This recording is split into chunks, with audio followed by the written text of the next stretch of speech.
বন্ধু বান্ধৱীসকল মোৰ BE ব্লগলৈকে অন্য এটা ভিডিঅ' লৈ আহিছোঁ। মই আজি আমাৰ ছোৱালী মই আম খাবলৈ গৈছোঁ। আজি কিমান আম খাম আপোনালোককো দেখুৱাইছোঁ মই। এয়া হ'ল আমাৰ পথাৰ, ধান ৰোৱা পথাৰ। কেইদিনৰ পিছত ধান ৰুবই লাগিব। আমি আহি পালোহি, মানুহ আছে না নাই এতিয়া মাতিব লাগিব। এয়া মই আহি পালো, মই সোমামহে। ইয়া মই পেহী ঘৰ সোমালোঁ। দেখিছেনে টিভি চাই আছে, কি চিৰিয়েল নিউজ চাইছে। এয়া হ'ল পেহী, আম কোনখিত ৰাখিছে দেখিছেনে। হাই কৈ দে।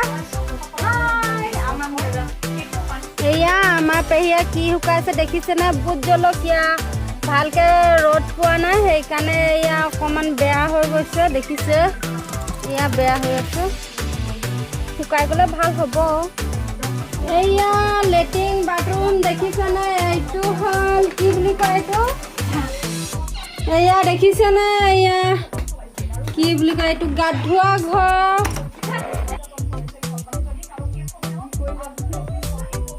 দেখিছেনে, এয়া লেট্ৰিন বাথৰুম টয়লেট চব আছে।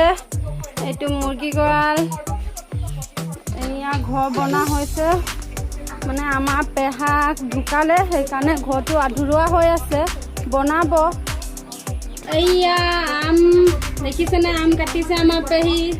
বৰ ধুনীয়া ধুনীয়া আম, পকা পকা। দেখিছেনে ইমান ধুনীয়া ধুনীয়া পকা পকা আম।